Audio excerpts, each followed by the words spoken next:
नमस्कार। आज के इस विश्लेषण में राजा धृतराष्ट्र की कहानी की उस गहराई में उतरा जाएगा जिसके बारे में शायद ही कभी बात होती है। देखिए, अक्सर उनके जीवन को सिर्फ महाभारत के नजरिए से ही देखा जाता है ना? लेकिन आज उनके कर्मों के उस गहरे और सच कहें तो बेहद दुखद कर्ज को उजागर किया जाएगा जिसने उनके पूरे भाग्य की नींव रखी थी। तो चलिए, बिना किसी देरी के इस प्राचीन वृत्तांत में गहराई से गोता लगाते हैं। हस्तिनापुर के इस महाकाव्यिक पात्र का जन्म से ही अंधा होना, क्या यह महज एक बुरा संयोग था? मतलब क्या यह नियति का कोई रैंडम खेल था, या फिर पिछले जन्म के कर्मों का एक ऐसा सीधा परिणाम जिसे किसी भी हाल में टाला नहीं जा सकता था? सदियों से यह सवाल उठता रहा है और सच मानिए, प्राचीन ग्रंथ इसका एक बहुत ही स्पष्ट और चौंकाने वाला उत्तर देते हैं। भाग 1, राजा का पूर्व जन्म। स्रोत सामग्री के अनुसार अपने पिछले जन्म में धृतराष्ट्र कोई आम इंसान नहीं बल्कि एक बेहद शक्तिशाली राजा हुआ करते थे। कहानी तब शुरू होती है जब यह महान सम्राट अपने सैनिकों की एक बड़ी सी टुकड़ी के साथ घने जंगल में शिकार के लिए निकलता है। अब उस जमाने में जंगल में जाकर अपना दबदबा कायम करना राजाओं के लिए एकदम आम बात थी। लेकिन यह कोई साधारण दिन नहीं होने वाला था, बिल्कुल भी नहीं। भाग 2, क्रूर शिकार। उस दिन जंगल में जो हुआ वो बहुत ही खौफनाक था। पहले कदम में घने जंगल के बीच राजा की नजर अचानक एक हंस और उसके छोटे छोटे बच्चों के घोंसले पर पड़ती है। फिर दूसरे कदम में बिना किसी उकसावे के, बस अपने क्षणिक मनोरंजन और एक अजीब से द्वेष के चलते राजा ने उस हंस के 100 बच्चों को बेरहमी से मार डाला। 100 बच्चे। और फिर तीसरे कदम में क्रूरता की सारी हदें पार करते हुए राजा ने खुद उस बेबस हंस की आंखें भी फोड़ दी। ये अपनी ताकत का सबसे भयानक दुरुपयोग था। भाग 3, हंस का श्राप। ये सोचना भी सिहरन पैदा कर देता है कि अपने सारे बच्चों को खोने के बाद उस अंधे और तड़पते हुए हंस पर क्या बीती होगी।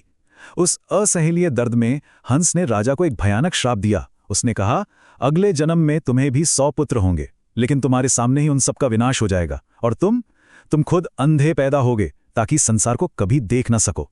ये श्राप हवा में कही गई कोई रैंडम बात नहीं थी। ये राजा द्वारा किए गए उस भयानक अपराध का एकदम सटीक, रोंगटे खड़े कर देने वाला प्रतिबिंब था। भाग 4, धृतराष्ट्र का पुनर्जन्म। अब अगर पूर्व जन्म और इस नए जन्म की तुलना की जाए तो एक बेहद दुखद समानता साफ दिखाई देती है।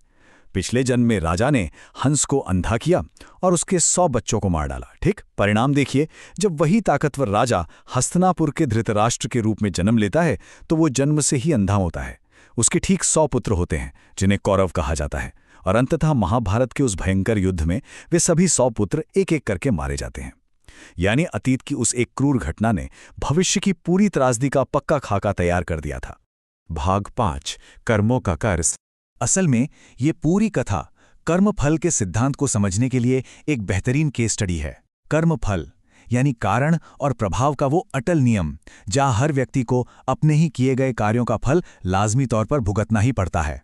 कोई भी, जी हां, कोई भी इंसान, चाहे वो कितना भी बड़ा और शक्तिशाली राजा ही क्यों न हो, अपने कर्मों के कर्ज से कभी बच नहीं सकता। जो बोया जाता है वही काटा जाता है। धृतराष्ट्र की कहानी इसी कठोर ब्रह्मांडीय कानून का एक बहुत ही सशक्त उदाहरण पेश करती है। भाग 6, कहानी की जड़ों को खोजना। वैसे यहाँ एक बहुत ही दिलचस्प बात पता चलती है। अगर मूल महाभारत ग्रंथ को पढ़ा जाए तो धृतराष्ट्र के इस विशिष्ट पूर्व जन्म और उस शिकार का कोई बहुत लंबा चौड़ा या विस्तृत वर्णन वहां नहीं मिलता है। तो फिर ये कहानी आई कहां से? दरअसल ये कथा मुख्य रूप से हमारी लोक प्रचलित परंपराओं और पुराणों की व्याख्याओं में कहीं ज्यादा मशहूर है। इन पौराणिक स्रोतों ने ही तो कर्मफल के इस जटिल सिद्धांत को आम जनमानस तक पहुंचाने के लिए इस कहानी का विस्तार किया और इसे इतना लोकप्रिय बना दिया। तो अंत में ये सवाल उठता है कि कर्मों के इस विशाल चक्र में क्या सच्चा न्याय कभी भी टल सकता है? धृतराष्ट्र की ये कहानी गहराई से ये सोचने पर मजबूर कर देती है कि इन प्राचीन ग्रंथों के अनुसार ब्रह्मांडीय न्याय एकदम अटल और अपरिहार्य है। कोई भी सत्ता, कोई भी पद कर्मों के परिणामों से ढाल नहीं बन सकता। इन प्राचीन कथाओं के पीछे छुपे गहरे अर्थों का ये विश्लेषण इसी विचार के साथ समाप्त होता है कि हर कर्म की एक गूंज होती है, एक ऐसी गूंज जो समय और जन्मों की सीमाओं को भी पार कर जाती है।